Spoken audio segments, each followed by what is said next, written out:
Welcome to the Hustle or Bust podcast powered by Paver Art.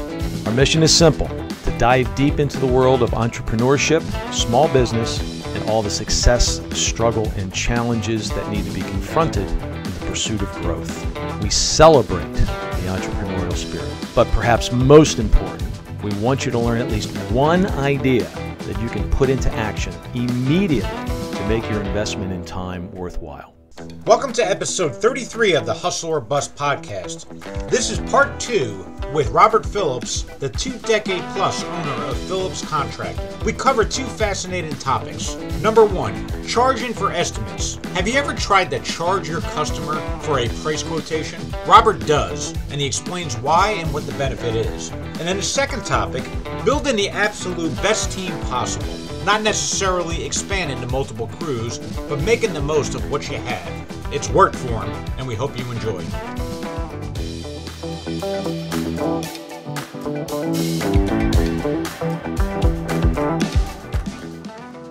Maybe 2 or 3 years ago, we started charging for estimates. You know, Great. whatever that is.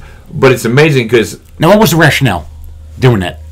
I had a heart attack. My mom actually said, because we do so many estimates, and it does get to be a daunting task sometimes. But it's like, and it's like, okay, in a perfect world, you got to profile your future clients. Yeah, you have to profile them over the front, which is true. But to what extent? Like Just so everyone understands, charging for estimates. I call you up. I'm a homeowner. I want to build a patio. I call you up. I'm coming out. I'm coming out. You better have a And I'm check paying for me. you. Got it. Okay. Yeah. Now, what prompted that thought process to go down that road? The amount of estimates we were doing, and then we kind of look back. I don't know the percentages, but it's like, you look back and it's like, there's a whole filing cabinet drawer full of folders with notes and names on it. It's like, if I got all those jobs, I wouldn't have to do another estimate as long as I lived. Because I got years of work. And then that's where we started. Okay, we really have to start profiling people. Hey, are you getting a front sidewalk done? You want a front sidewalk done? Okay, we just have a list of questions we kind of ask people. Like $100 charge or something? It's going to cost. I'm sorry. I want a patio. Okay, well, what type of patio do you want? Well, I want a fireplace. I want this and that. Maybe an outdoor kitchen. Okay, we maybe ask them a budget right then and there. Hey, do you realize that this is? You're looking at upwards of $35,000, $40,000. Oh, I know it costs that much. Okay, you pre-qualify. You pre-qualify. I'm sorry, you just got to pre-qualify them, and to get through that, then it's okay. Well, it's $50 for us to come out or whatever it is, and a lot of people. Oh, well, I don't want to pay that. I was just looking for prices. Great, because you just saved me 45 minutes. Because 4 other people are going to give them a price. That's right. Yeah, for instance, we had one lady. We get a lot of work from Facebook, but we only get a certain caliber of job off of Facebook. A lot of times you're not getting that $150,000 job from a Facebook. You're getting that from an architect maybe you did work with, or But we do get a good part of our business from Facebook, so I do like that, but. We had one lady, she called and she said, okay, and I said, listen, it's going to be X amount of dollars for us to come out. What? Instant. And I was like, whoa. She was really polite 2 minutes ago. Instant. So you mean you're going to charge me to come out? I said, yeah. She goes, well, what do I get for that? And, and in my head, I'm thinking all these awesome answers. I'm like, you get to be graced in my presence, But I was like, you pretty much you're gonna get 45 minutes of my time, unless it's just to say 45 minutes of my time. I'm gonna come to your house. I'm gonna give you I'm gonna sell myself for a minute, but I'm also gonna give you a lot of information that'll be helpful for your process of doing your job. And then me, I'm thinking because I think somewhere I read. 28% of the people you meet in your life, and don't quote me on these numbers, but 28% of people you meet in your life, you will never get along with. True. Like it could be you and me stranded on an island. We will never see eye to eye. We will not survive together. You'll be on that side, and I'll be on this side, and that's as close as we're ever going to be. Mm-hmm. I don't want to work for you. I don't want to come to your house and do a patio. So this lady, I think all of a sudden, when I said it's going to, that triggered, and I sort of played it out. I knew how it was happening, and then, long story short, she said, okay, well, all right. I was like, what do you want? And she said, do you realize I've had whatever. A few other contractors come out. Not one of them charged me. I said, that's fine. And she said, she goes, and I'm willing to spend between $8,000 and $12,000 on this project. And I'm thinking about it. I don't care if it's that or if you add zeros behind it. It is what it is. So I said, okay. And she goes, well, all right, well, when can you come out? I said, not this week. I was like, the first valid appointment is next Saturday. And so you're willing, you're going to make me wait, and you're going to charge me to come out, and you're going to make me wait almost 2 weeks? I was like, well, that's the first available appointment, because we're booked up until then. We're paying. Where did you get the first clue that this was somebody that you did not want to do work for? You would never get that clue if you're not charging for estimates. I don't think. Amen. Right. And that's the reason I can't believe after your second question what's not going on in your mind is I ain't working for this freaking lady at all. No way. I was playing it out. Why would I want to do that? Yeah. So did you ever end up on the site? I got Can you imagine if you got miles the down job? the road from it, and then I got the phone call. You're kidding me. Hey, listen. And this is where you have to remain professional, where it goes back to being on that page. If you can take the licks that people are sending you on that page, Gotcha. You can deal with a lady like this. Even if I should have just said no from the get-go, but I didn't, because, it's tough to say no. And I got down there, and I think it was like, hey, I need to cancel the appointment. I had an emergency call. Shocker. Okay, no problem. I hope everything's all right. Would you like to reschedule? No, I think I'm good. Meanwhile, I'm she's plugged into MapQuest. I'm on my way to, I'm 3 minutes away. I was like, and I was like, you got me. And she goes, what? I was like, you got me. I get it. I politely said, you got me. I just meant to joke around because I had to say something at this point. I can't believe you're so unprofessional. You would say that to me. You're done. You're done. And I'm thinking, I was like, well, you know what? Best case scenario is, or worst, is our first day on that job would be the one house or whatever. We backed over a mailbox with the trailer or something, and I'll be in court for it. We have a very clean record, and I was like, that's what would happen. And it was funny. Like 3 weeks later, I see on this Facebook page again, this lady. She writes this thing. Hey, I don't understand what's wrong with contractors these days. I've had numerous ones come out to give me estimates, and I haven't gotten one yet. I almost should have paid us to come out, but I didn't. I was like, so yes, charging for estimates just for that is great. And then you get the tire kickers. No, I was just looking for prices because nobody knows how much things cost, and then that's sort of gets to where put yourself out there. Well, as you look into the future, you got you got Phillips Contracting, you got the Wicked Waste, you got the Hardscape Contractors that's evolving. Is there anything else on the horizon? Are you going to build all three or focus on one? How do you kind of think through the next number of years? I think this summer will be my deciding. Is it? And there's so many opportunities with all three businesses. Right. It's we endless. Sure. I don't want to give out all my business secrets, but we hooked up with this, we had another opportunity, actually two really arise that involve what we do. So, and I never thought that would happen. Mm-hmm. It's like, I don't want to give out all my trade secrets, but you put yourself out there. We put ourselves out there. We're doing this one job. It's like, oh, wow. And I started talking to this company, and they're like, oh, well, our excavator retired. We're, so all of a sudden, I've seen us work, and then another company came in to do something else, and like, and it's had nothing to do with what we were doing.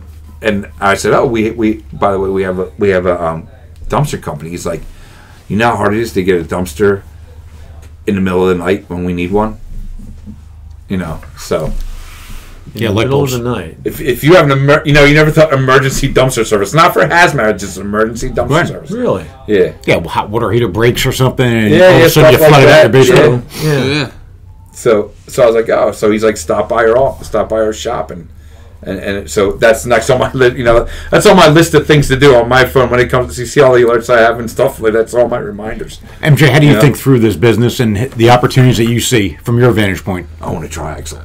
I want a triaxle. I want a low boy. So you love the equipment piece of it, right? I love it. You do? Yeah, that's why I wanted a CDL so bad, because I wanted to drive big trucks. Right. Big toys for big boys. Yeah. and we have we just have a little 6-wheel Peterbilt right now, 330 and 8-speed. So I love driving that, but I always want bigger and better. That's cool. And yeah, I just want to operate machines and drive trucks. Yeah. Well, you're running the hook truck, right? Yes. Yeah. I run that too. That's not CDL though, because when I started that, I had a whole plan set up for that, but part of that was okay, they've just changed CDL law, so to get your CDL, you have to go to school now. And I got that before they mandated that. I told him, I said, listen, if you're serious about getting your CDL, because he just turned 18, so he could get it. I said, if you're serious about doing it, I'm kind of going to be a dad in this situation right now. You have to go do it, because if you don't get your permit before February 7th, it's going to cost me, it's like $5,700 some dollars. Which is good, because having a CDL, I know some older guys way older than me. They're like, it used to just be a check on the license if you wanted a CDL or not. And when I got mine, I didn't take mine in an 18-wheeler, like a tractor trailer, but I can drive one, So now they've really fine-tuned it. Like, he can't drive a fifth wheel. He can't drive a tractor trailer. He can drive everything else for his Class A with air brakes and all that. Mm-hmm. So that's an endorsement. So he can go back and get that, which is no problem. And he doesn't have to pay to go to school to get it, but he has to take it in the truck he's kind of driving. Like, if you take it in an automatic, you're not allowed to drive a manual. So he took his in a manual, so he can drive an automatic. Right. So it has, I guess, like with everything else, it's almost like, hey, we can't just give you this and let you go. You need to have education, I guess. But he got that. Yeah, and to go back to what you asked about what I do with Wicked Waste and everything, my day-to-day usually looks like I'll get, we have an app system, so I'll get all the dumpsters in the morning. I'll go do them first thing and take it to a job site or a house and take a dumpster to the dump. And then once I'm done with all that, I'll go to wherever everyone else is working at, hardscaping, and just hop in with the crew. And he says, this is all you guys got done so far? Well, that was one day I said that. One day.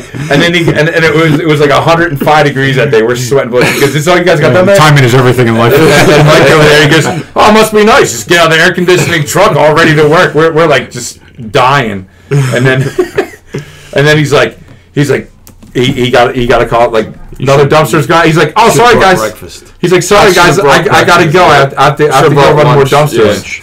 Yeah. So I was like, oh, he got out of the truck, and he's got to call more dumpsters, and he has to go. So he goes, oh, there goes Trash Money. So that's his nickname now, Trash Money.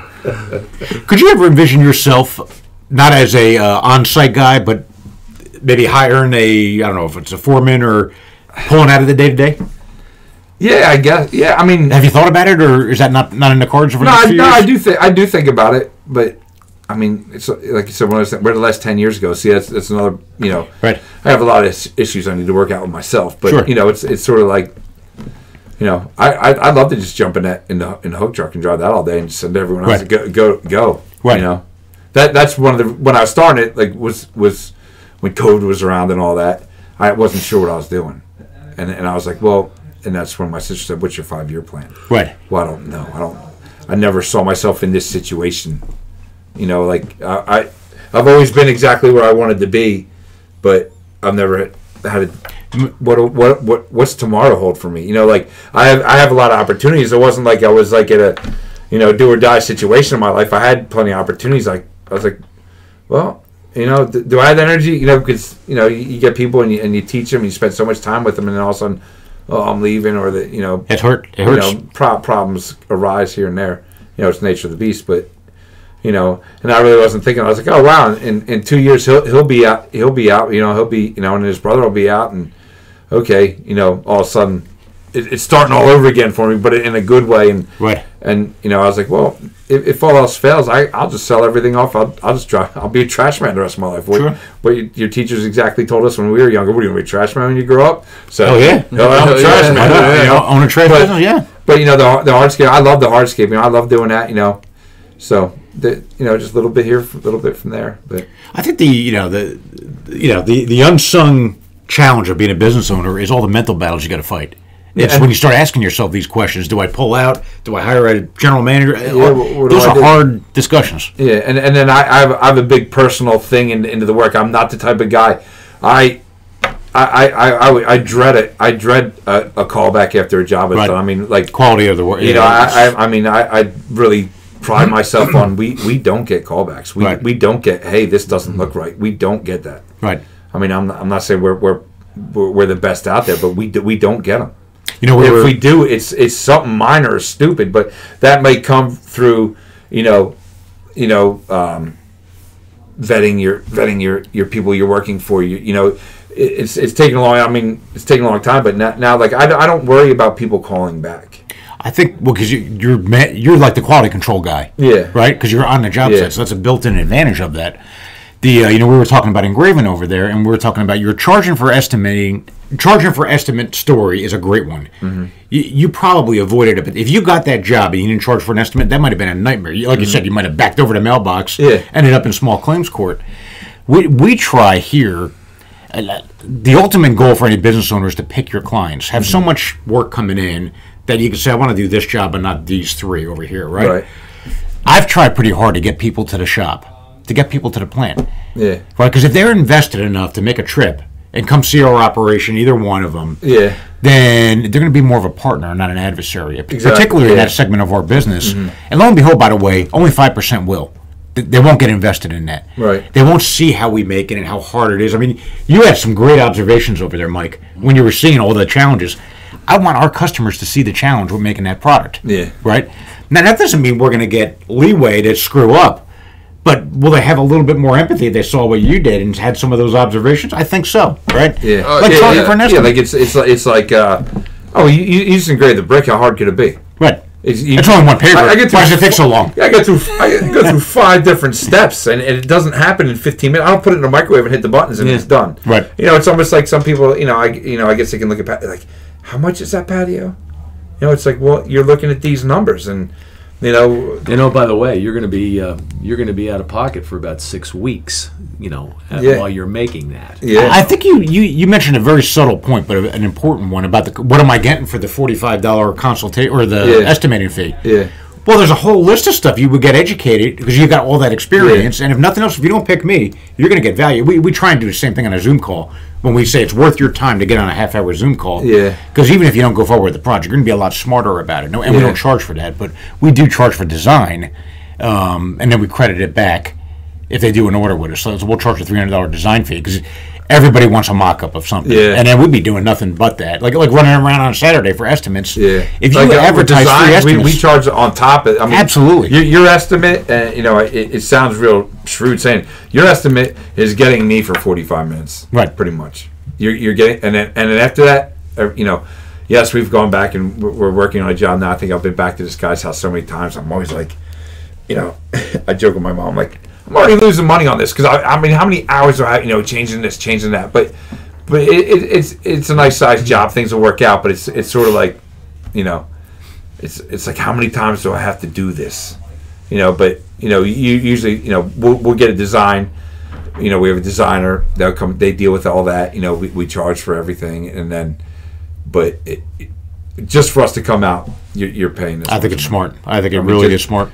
And some people actually they'll give us credit for it. Like, man, because I'm like, hey, by the way, and they're like, and we'll give back to you if you hire us. Mm-hmm.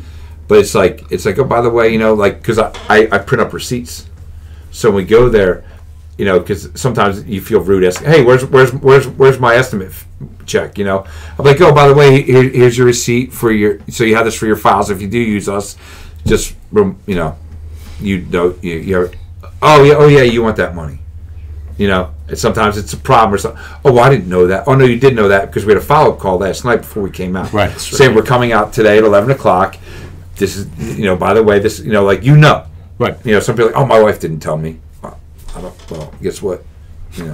So I mean, it is, and then obviously like if you would refer us to a job, or people we did a patio for. Hey, my mom wants a patio. My brother wants one. There's no fee for that. Sure. Because to me that's a solid lead. Right. Mm-hmm. There's a good chance I'm getting that job. It's been vetted for you. Yeah, it's already been done. Yeah. Do you do any paid advertising, or is it all word of mouth? No, we're all word of mouth for the container, the dumpster company that we advertise for that. That's yeah. I mean that's it.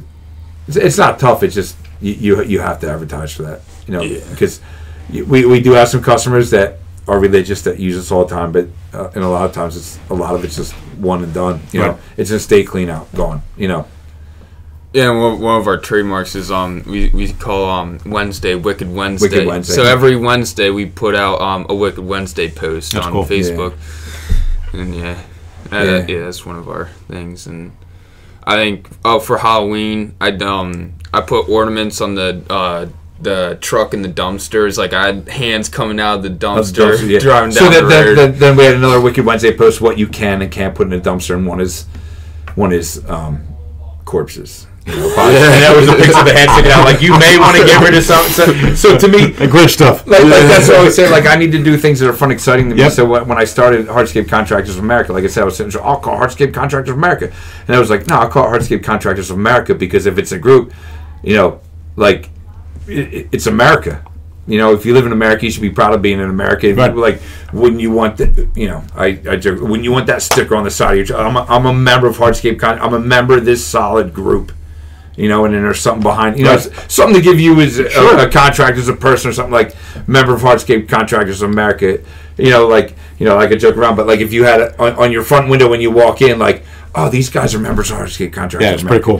pretty cool. Or whatever.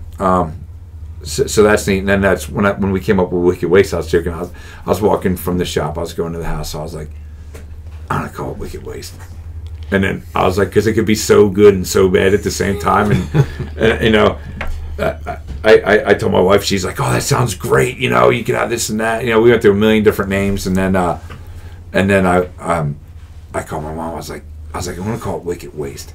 And she goes, well, I don't know. And I was like, half of me was like, I don't care. But the other half's like, well, why? She goes, well, I'm a senior citizen. I'm getting older. So to me, that sounds sort of like, kind of like scary. And I was like, well, then you don't get a dumpster. I was like, that's your mother. I know. I should get one. But, but it's like, yeah. I was like, but we could have like Wicked Wednesdays. We could put like have Wicked Cool on the bottom of the invoices, or like have a Wicked Good Day, or that can smelled wicked. Or so. I was like, it's fun. If I don't do it, if it's not gonna be fun, I ain't doing it. Well, you're talking about the subtle things, the freedom of being an entrepreneur, of being your own boss. Well, to me, that was the be all end all of the whole thing. Right. I found a name I liked. I'm doing it. And you didn't have to go to a committee to get it approved. You didn't have to go to a boss. I mean, you just create. You create and build what you want to build. That doesn't mean you don't get opinions, but that's part of the freedom of being an entrepreneur. And I guess another thing behind that goes back there where you got to start getting involved in the not fun part of the business, as I call it, the numbers, the books. But there's guys who run businesses who love doing that. They love playing with numbers. But you got to know where you're at. You just can't. Oh, I'm going to do this tomorrow. Well, you've got a very good. And this is one of the things we talk about too, especially with entrepreneurs and people that start their own business. They start their own business because they're very confident in one aspect of that business, maybe two. Okay, rarely more than two. But you've got a great backup. You got your parents, for one, are they're a good support system for you. And you've always got somebody to bounce ideas off of and talk to. My wife puts up with so much shit. I mean, we did a whole pod on spouses. Yep. Yeah. If you want, if my wife wasn't the way she was, we'd probably be divorced. Sure. That just for the like this morning. I tell my wife last night because she cuts hair. I said, I'm wearing a hat, but I was like, Michelle, I need to get my hair cut. You tell a hairdresser you want a haircut. It's like telling it's like telling your husband who mows grass. He has to mow the grass before a walk. I was like, Michelle, I'm going down. I was like, I think I got some neck hair sticking out. Like I don't know if I'm gonna wear a hat. I don't know what's going on, but I need my haircut. I was just like, and I was like, but we gotta promote this stuff. So last night at 9:00, we're driving. The salon's right down the street. We're driving there, so I goes get my hair cut. So and she didn't want to do it. She was already in bed, but I get home, I'm covered in dust and mud. Yeah, we can cut my hair. So she puts up with that, and and it's like we there's a lot of guys who travel for business, but like when we did Mott's, because that was awesome getting asked to do that. We were gone for like 10 days. And for a wife that trust her husband to disappear to Atlantic City for 10 days. Sure. Granted, this was the first time I actually went there. We went out to eat dinner. That was pretty much it, right? Because it was a lot of work. But there's a lot of Sure. She backs up a lot, and then hearing everything that happens, maybe that's why he's such a hard worker, because he always hears that, oh, that truck broke down, oh, this truck broke down. We have a ton of trucks, but it's always something, a flat tire, oh, this one needs tires, we got DOT today, oh, this and that, for what goes, her and that's why we call my mom human resources. What my wife and my mom have to deal with, sure, is huge. So, it's definitely fun. Well, what if you think about business owners? If you were to give advice to business owners, what would be like the top one or two things that you think about? Learn your money. Learn how to learn the financial. You gotta learn the financial, or get a very good accountant. I'll give you a perspective on that. Dealing with contractors all across the country, we do a lot of commercial work. So it could be universities, it could be stadiums, it could be anything. And typically it's a GC involved, and there's a subcon. And the subcon usually ends up paying us. We do everything very simple. You want a design, it's 50% deposit, and then when we give you the proof of completion photo, the other 50%. So it takes a lot of risk off the table. We get the deposit, we start working, we order the materials, we do everything we got to do. Well, what do you think? 1 out of every 10 we get stretched on the back end? Yeah. On the commercial jobs. And we'll give them the proof of completion photo, send it to them. All right, here's the picture, came out great. Once it dries, we'll package it, we'll ship it. So here's a proof of completion photo. Get your payment together, right? Package, it dries, we start packaging it. Follow up a week later. Okay, payment, we're ready to go, we're ready to ship. Oh, I haven't gotten paid yet. Well, your terms are clear. It's 50%, 50%. Well, I haven't gotten paid. Well, look, are you a business, or are you just like one step away from going out of business? Yeah. Well, I got payroll this week. Well, I got payroll too. So, and we get into this long conversation. When you got the invoice and you reviewed the terms, if you weren't capable of paying on the back end, did the thought never come to you that I can't do that, or we got to have a conversation? Correct. Or I got to go direct to the university or the stadium, or I got to go to the GC. I got to say, you're clearly not capable of fulfilling the terms of a contract. So did that not come? Well, I knew it was there.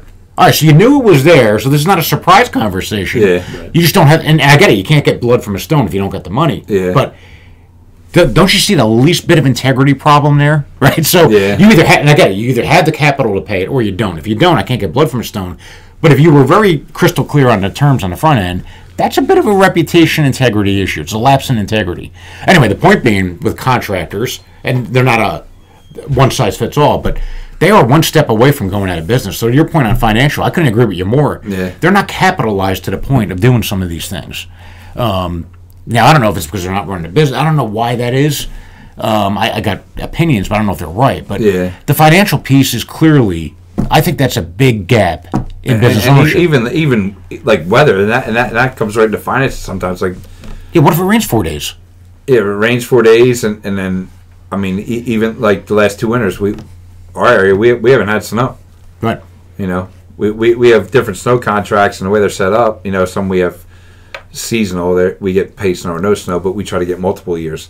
Well, this is the first year we haven't had a seasonal contract. Right. So this winter is the first time in a long time. It's like, whoa, but it's been nice because we continue to be able to work. But like Mike was saying, John down here, he goes, well, I guess it's good having a rain day in the middle of winter because we have been working. It hasn't been 15 degrees out and the ground's been frozen and we can't, we don't work, versus,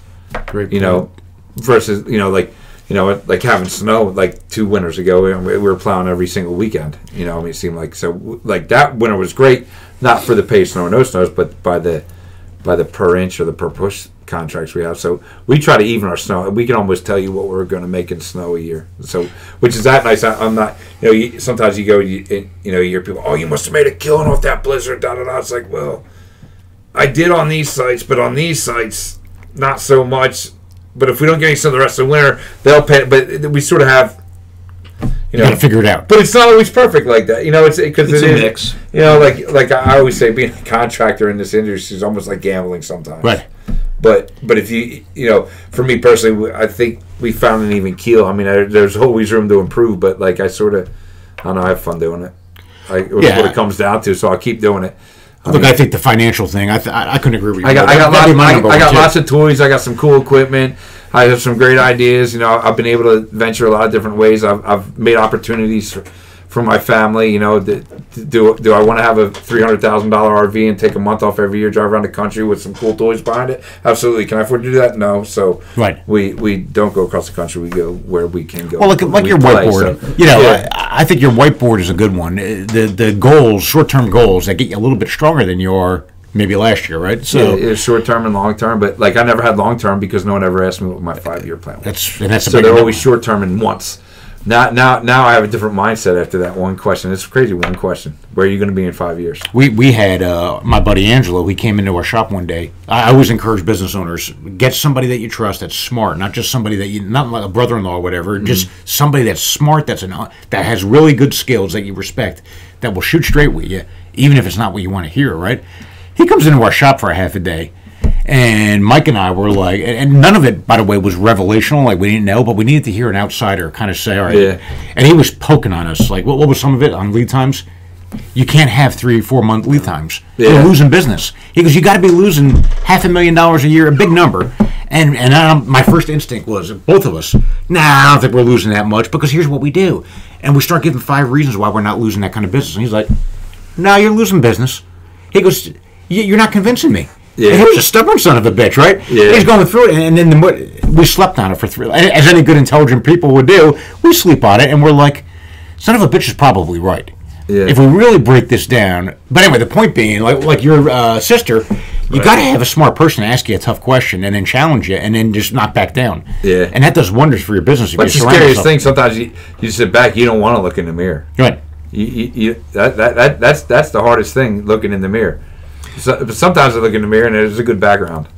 I'm best friends with the guy who owns the company. So that's it. Did you guys grow up? It helps. Yeah, we grew up together. Yeah, we grew up together as little kids all the way through. Worked together for other companies. Separated for a long time. Yep. Called him and told him I was a free agent. Said, that's good. Hung up the phone. Said he was busy. Didn't hear from him for a week. Called him back. I was like, look, if you don't want me, somebody's going to take me. I know I'm talented. I'm not cocky about it, but this is the way it's going to be. And he's like, I was just messing with you. I just had to figure some things out. Then we've been rolling ever since. And then I pretty much consider his boys my nephews. That's awesome. So I like to see their growth, and I like to see what they do. And it's to Bob's point that I think a lot of businesses miss is, anywhere we go, Bob says it's all of us or it's none of us. Right. Like, I go back to an example for a dinner. Oh, Bob, I can take 2 of you. Well, there's 4 of us. Well, I can only take 2. Well, we won't be there then. So at the end of the day, that lets you know, like, we're here. Like today, Bob's like, okay, rain or shine, we're all going down there together. Well, of course, he can sit here and do this himself. Do you understand what I mean? Yep. But you get to learn things, but he also knows with me that I visually like to see things. I may sit over here and I'm in tuned and I listen to all this, but I guess the number one thing how Bob does it is you got to be able to read people and know your people, and that comes down to your workers too. And that's Bob working with us every day, like to that foreman part. It just wouldn't be as good if somebody else was compared to having Bob there with what he does. The trust is off the charts. And it flows. I mean, think of it this way. That show in Atlantic City, there was 4 of us. And we banged out on the biggest stage on the hardest project, and we didn't skip a beat. And from that, everybody seemed to know what everybody was supposed to do. I had a young man come up to me when I was outside going to the truck. He's like, Mike, right? And I'm like, yeah. Because I just want to say I really appreciate what you guys did. I learned a lot. I'm just starting out, and it was a group of young guys. And I walked away, and it made me smile because you don't think about those parts. Like, I'm not in it to be, like, I enjoy what I do every day when I get up, even when I'm in a bad mood. Look, I think it's what you brought up there is really important. I think you might have even posted about it, Bob. The opportunity for Mott's, you wanted your whole team there. And that was like you had to actually... Yeah, because when they asked, I mean, it was kind of an up in the air thing because I told them how much... I've experienced from Mott's, how I'm, everything I learned from it, and then the friends I've made from it, and then they said, "Do you want to be part of it?" And it was definitely a huge thing in my life. I'm like, wow, that's cool. Like you seriously, all those times I've sat down, how's that guy get through this? How does this guy do this? At what point, and this may be personal thing, at what point in your life do you think you've made it, or you've made accomplishments, or like what are pivotal moments, like where you can say, like I did that, or because I used to watch these people, like what are these guys like do, or or like how's it all? How work? did they get to there? How did they get to there? Like they're they're really standing up there with confidence, or are they not with confidence, or like and then when they asked me to do, I was like, really, like you're asking, it's like me, like I'm just I'm Bob Phillips, I just have been recognized.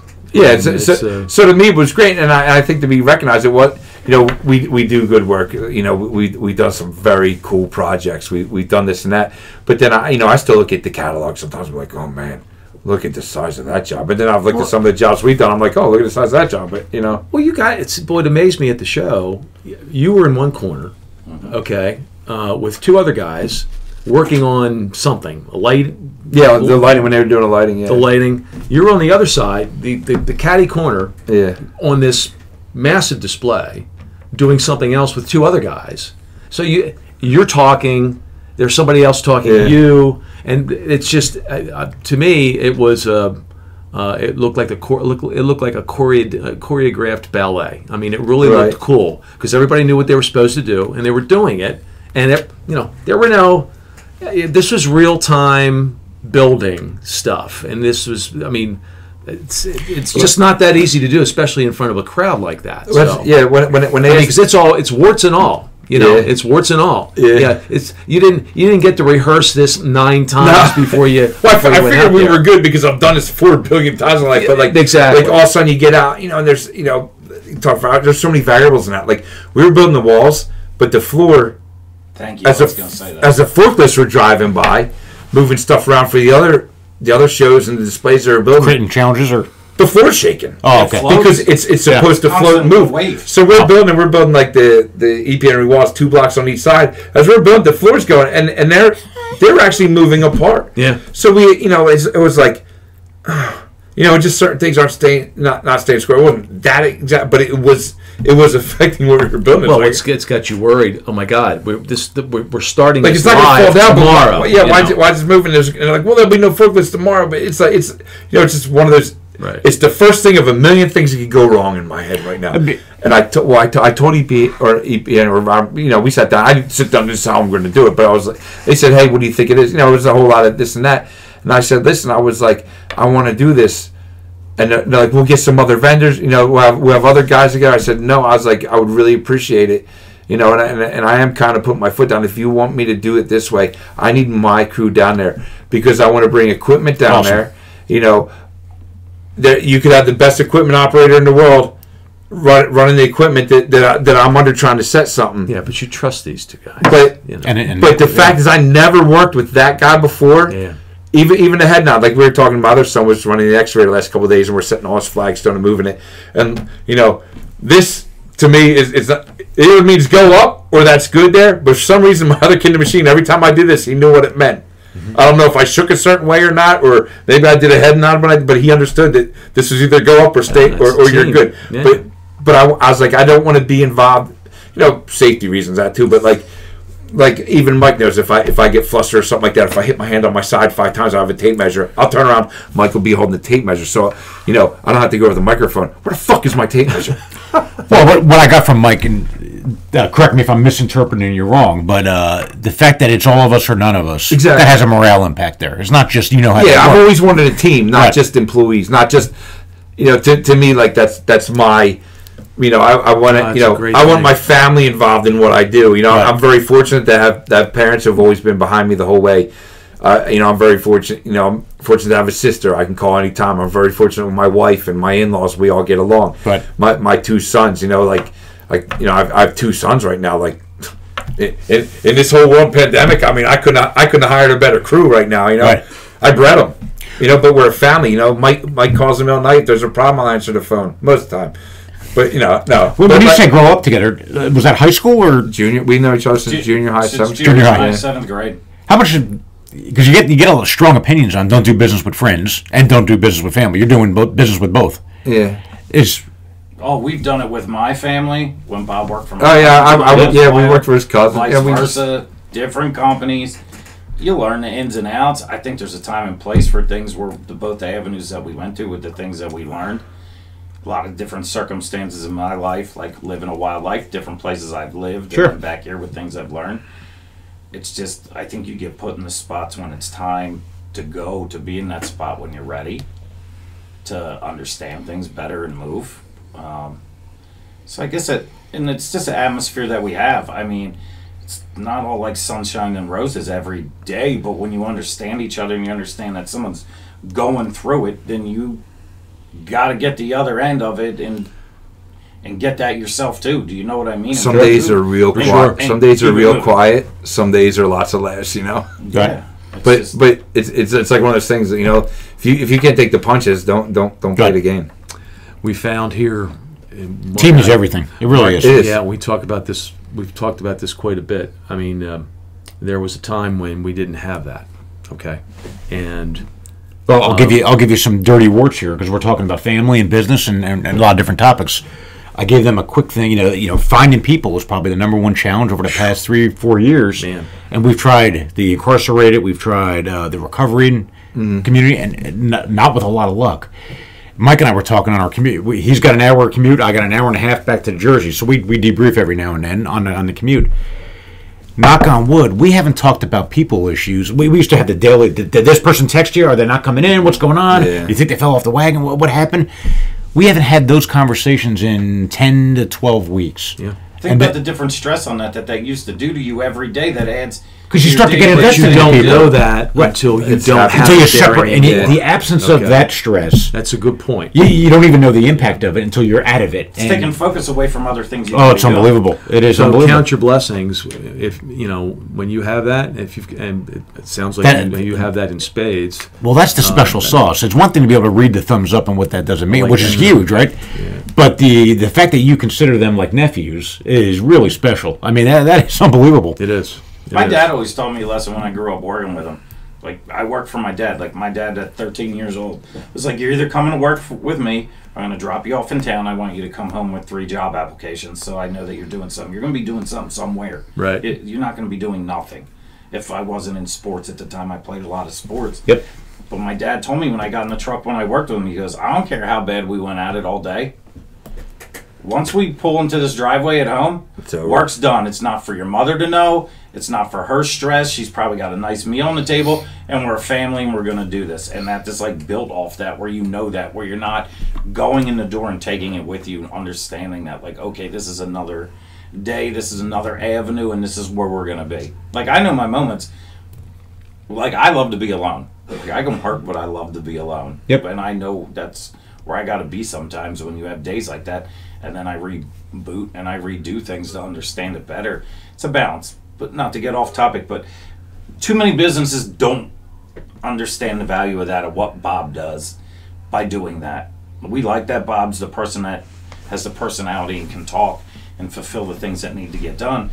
And we understand the stresses that he has when we do go home, or they're out with their girlfriends, or I'm going out and having a beer somewhere. Well, he's dealing with it 97 more times for the rest of the night, just to make sure we're all good with where we need to get to. I mean, Bob and I still go have fun at times, don't get me wrong, it's not Sure. all. But I enjoy what I do because I like that I do what I do and then I leave. But I like seeing the smiles on people's faces when you do a good job. That's That's a great everything. point. That's That's- a great point. But it was also nice to see those kids at 2 different shows. When you have these big time guys that talk all this nonsense and you don't see them at one of them. Like, these kids went from the E.P. Henry one, asked me, said, yeah, you should go to all of them, and then you see them at the Teco Block 1, 2. And they're just starting out company. So Bob made this great point once to somebody. He said, he goes, you're going to see a difference in 2 to 3 years with the kids that are coming up, like the ones that Bob's raising. And our generation was called Generation X. They said we were all going to be losers. Pretty much all the people that we know are successful as hell and own some, or in corporations, or doing things that are important and never quit and never give up. Right. So there are kids in that. I think you're going to see the reboot into what we do in the strive. I think we're in this lull right now. So if we keep pushing and we get there, that'll be great. And then I think other avenues will take off. And kids with this technology and loving the kind of stuff that you guys do and what we do, I think makes a difference. I mean, it used to come from disposable money to put this stuff into people. Find ways to get it done because it adds value to your own. Sure. Yeah, because like what he was saying, like I think in the next generation or so, you're gonna see a big difference. Like like my sons, you know, we have a big shop out back. You know, they're always playing out there. It's always funny. I was backing in the driveway with my wife last night, and I said, you know, good thing I made this driveway big enough to like house a small used car lot. I was like, she's like, it is pretty cool, isn't it? You know that. Well, I mean, of course, every parent, you know, wishes the best for their children and wants them to have good friends and get along. But I was like, you know, because I was joking around, like, you know, I built this big garage. If I would have known, I would have built like 8 cars bigger, because I don't get to park my truck in it now, because we have 4-wheelers in there, dune buggies, and they're all in pieces and parts. But you know what? And the mess, because I like things clean. The mess is all over the place, and I really try. You got to put the tools back, but it's like, well, I can't put it all back because I have a whole entire 4-wheeler engine spread out on the sheet on the floor in pieces, and the tools I need to put together are like so it's like, okay, I get your excuses and this and that, and you know, I'm into welding now, so there's a half a bumper built, and then there's shit everywhere. But like, you know what? In all reality, I wouldn't have it any other way, because you know they're in their big, but then you know you see their friends come over, and all of a sudden, you know, somebody else's truck's in the garage in a million pieces, and then someone's doing this, but they're all doing it. But it's a whole bunch of kids. You know, even yesterday, you know, we had a set of wheels off of one truck, and his friend they were going to a truck show the other night, and his friend, and you know, we had, I guess, a nicer set of rims on the side of the garage. So they put them on, but I came home, but you know, they got his truck jacked up. They're changing the wheels and tires, you know, in the driveway. Whether or not this you know, like they're doing something. So there is a generation there, and a lot of people are pushing their kids. Hey, you know, go get into HVAC, go into plumbing. It's good. You know, positive. You know what? You know how expensive even school is now. You know, I'm not saying college is a bad thing. I'm not saying that at all. I mean, there's opportunities there. I'm saying if you don't go to college, that's not a bad thing either. So, you know, but there's more of a push right now for the high demand for labor. I think people are getting it. So people are getting it. Like I told MJ, I said, you know, let's just paint a horrible picture. You know, I'm not here tomorrow. Something happens to me tonight, I'm done. I'm not here tomorrow. You know, you're very fortunate. You accomplished a few things in your life. You know, you got your CDL. You're going to welding class. You can run equipment. You know, you get you have a nice background of how things need to be constructed. I said, don't ever take an offer from anybody. You tell them what you want. You know, you can't go and say I need 195, but like you can walk into a place with your head up. You got it. And my other son, you know, they're 2 different children. My sons. You know, the other one, he's a hard worker. He, you know, like I said, he jumped in the excavator the other day, and I get all of a sudden like that's where my sore knee should be. But you know what? But he understands. You know, he's a different kid. I mean, I think he is definitely, you know, he can sit down and I think read and understand things. You know, but my other son, he does things and he gets them. You know, I mean, he's not afraid to just tear something apart. You know, sometimes I'm like, oh, what are you doing? Oh, I'll get it. You know, like it's 4-wheeler engine and pieces in the garage. I'd never do that. I'd be like, oh, I don't know. You know, maybe we'll take that. We could take it out and we'll take it somewhere and get it rebuilt. We'll figure it out. You know, it's like maybe back in the day I'd have no problem doing that, but now it's just like, oh, there goes more money. Right. But he's doing it. But he's got no fear in doing it, and that's neat. But he's sitting there with 3 of his friends doing it. Mm-hmm. So there's definitely, you know, so they're good. They're good in that aspect, I think, and I think the more people are seeing this, the demand. Listen, kid. You know, I don't know how to start a lawnmower because we pay someone to mow our lawn, but maybe you need to go to tech and take small engine repair. You know, I'm with you. I bitched for a long time about like we started the teenage, no one's working. You can get into a negative cycle of doing it pretty quick, but you can learn anything you want to learn on YouTube. Practically, you can get free education on all these things. People are starting to realize the trades are in demand. You've got. And I think all the opportunity with contractors going out of business, you know, number 2 most failed. And then you hear that very few have invested in their own education for ICPI, whatever it is. This is nothing but freaking opportunity. And then you can be your own marketing company with freaking iPhones. And if you invest in that and get some people with some skills around you in that, there is nothing but. And I agree with you on the. You don't have to go. I graduated high school in '92. You were 98% chance you're going to college. There was no YouTube. Yeah, Google didn't exist. Now it's like, and by the way, the price has gone through the fucking roof, and kids are graduating with 6 figures of debt.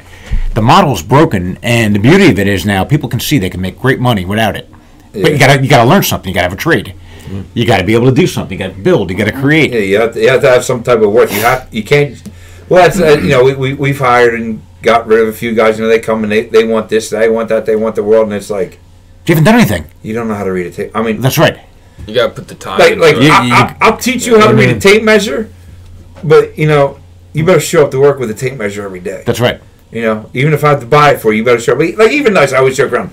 I buy everyone knives. Like whether utility knives, whatever. Like I got Mike a sweet knife for Christmas, but Yep. like an MJ, but like if I understand you lose things on then. It's funny. I don't like knives. I never lose, but it's like how have you gone through 3 of these knives already? Granted, I buy 3 packs of them for like $21, but it's like you've been through all 3 in the last 2 months. Like where do they possibly go? Well, I don't know. I've had some. I don't know. Read number 1. Put your tools away immediately. Yeah. What was this? Remember this? Tell that story. Put your tools away immediately after you use them, and where they're supposed to go. This includes brooms, squeegees, and shovels. Yeah. The reason we did this is because I'd had enough. Yeah. I had enough of the bullshit. I mean, I've been here from the beginning. I've been here for 20 years, and the 2 years it took us to start the business. And I'm telling you, you can't. You want something from me, I can tell you exactly where it is. Yep. And by the way, when I borrow something from one of those guys out there because I don't have the tool and I need it for 20 minutes, they know. That's over there, Mike. They know it's going to get put back as soon as I'm done. That's what that was all about. Fork truck safety. But it was basic behavior. Basic behavior. When people don't work, you got to tell exactly. It's the etiquette of running a business. And I'm sorry if you can't do that. If you can't show up on time. If you can't give me a solid 8 hours, without the excuses. If you can't every 15 minutes you're losing another utility knife. How does that happen? How do you do that? Yeah. See, now you're gonna get me all pissed off. No. Yeah. No. You're right. Mike told me that. That's like It's we have It's basic. It's we have a basic job trailer, shit. and it's the same thing like a toolbox. Everything in that job trailer goes back in a certain spot. Like there's a spot for the trowels. The transit is always it's like because and you know where to find it when you need it. And when it's missing, you know it's missing. But the military has a checklist for a simple reason. I mean, you can always look at the military for how to do things. right. Yeah. It might be regimented, but there's a reason for it. Yeah. And everybody knows it. They know what you require. He knows it, but he would have done it anyway. Yeah. He's knowing it because he's learning it. Yeah. Okay. I just think it's so basic, and I'm telling you, what did we figure? 1 out of every 50 guys that came in here and interviewed for jobs had that in them. Okay, they knew. Yeah. They knew they had to. They felt guilty as hell if they didn't show up at 7 o'clock when they were supposed to start. 1 out of working. 50. Mm-hmm. Yeah, 1 out of 50. I mean, it's gotten never used to be like that.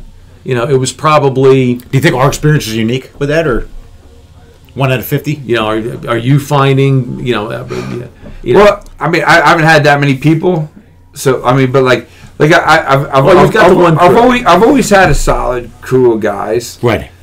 And you've never tried to go 2-3 crews? You've always kept it at 1? Yeah, just 1. Okay. Just because I mean I guess maybe I'm not like we were always just 1 crew. Like I had 1 crew. Like I said, like it's working. We've done city blocks in Westchester with granite curbs and bricks with 4 guys. Like sometimes not that they were that fast, that perfect. It's just I've always had a crew of guys that we've worked and everything's worked. This is what needs to get done. Granted, I'm very fortunate. Sometimes we've been on some projects. They've had deadlines, and we've gotten caught at the tail end of it. And it's like we have 2 weeks to get this done. Like we're gonna get this all done in 2 weeks. Like we're working lots of nights and lots of overtime. Whatever you need. Well, my experience as an employee. This poor kid, man. I ran him through the. Yeah, my experience as an employee, like every time I know you're supposed to mess up, you're supposed to make mistakes, but every time I do, like I beat myself up because if I make a mistake, I make a mistake for the business, so the business makes a mistake, and that reflects on the business and reflects back on me. It's just a butterfly effect. There's nothing wrong with that. You take it seriously. That's a good trait. I'm telling you right now, there's nothing wrong with that. He can't let it beat up his insides because it's. Yeah, but you know what? That's hard. Like, dude, just that's because you're his dad. It's hard to not. I don't fight that. Mm-hmm. I'm 69 years old. I'm gonna be 70 in a month. Okay, I don't fight that. I haven't fought it. You got to, my wife. You got to relax, man. You just got to. No. If I relax, shit ain't gonna get done. Yeah. Yep. Period. End of story. I mean, we're Out not. of his mouth. We're not. Look, we talk about this endlessly. The Amazon, mindset, going to work for Amazon. They have 65% turnover. It's outrageously high. But what nobody tells you is FedEx has the same turnover. So does UPS. So does the U.S. Postal Service. They all have the same turnover. Yeah, Amazon's no different than anybody else. But when you look at these these large organizations that have distribution centers, but the I told Mark, I said, you know what? If for whatever reason Paver Art shits the bed, it's not. But let's say it did, just for the purposes of an argument, and I had to go get a job. I guarantee you the timing, the requirements that Amazon throws on its people, I'd treat that like a game.